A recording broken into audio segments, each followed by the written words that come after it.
জানিস খোকা, হয়তো এটাই তোকে লেখা শেষ চিঠি। শরীরটার কথা শুনতে চায় না, শুনবেই বা কেন?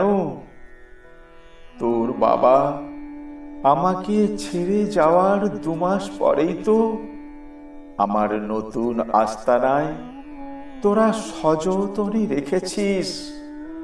শ্বশুর বাড়ির ভিটা থেকে বৃদ্ধাশ্রমের সুখের নীড়ে। আচ্ছা খোকা, তোর বাবার তিল তিল করে গড়া বাড়িটাকে ভেঙে তোর আর বৌমার সাধের ফ্ল্যাটটাকে খুব সুন্দর করে সাজিয়েছিস তো। আর আমাদের বিয়ের ফটোটা, ওটা তো এখন মূল্যহীন। ওটাকে সরিয়ে ফেলেছিস তো। হয়তো কোনোদিনই আর তোর মায়ের মুখ দেখতে হবে না, তবু মায়ের মন তো রোজই তোর আসার পথ চেয়ে মরচে ধরা বৃদ্ধাশ্রমের জানালার দিকে এক দৃষ্টে তাকিয়ে থাকি।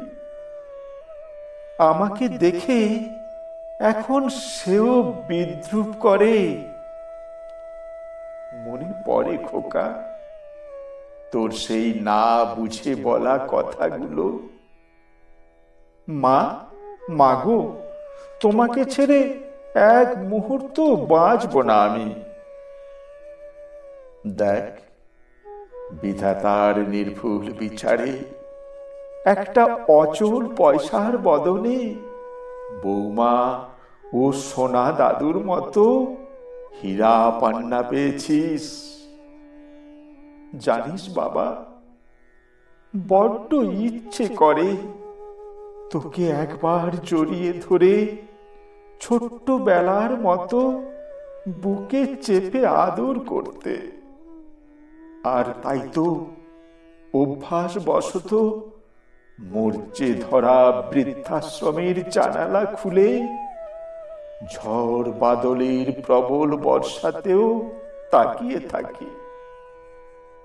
চোখের ক্ষীণ দৃষ্টিতে দেখতে দেখতে কখন যে 2 চোখের পাতাগুলো নোনা জলে ঝাপসা হয়ে ওঠে। ভালো থাকিস খোকা, সব সময় ওই দেবতাহীন মন্দিরে। ইতি, তোর গর্ভধারিণী মা। নমস্কার।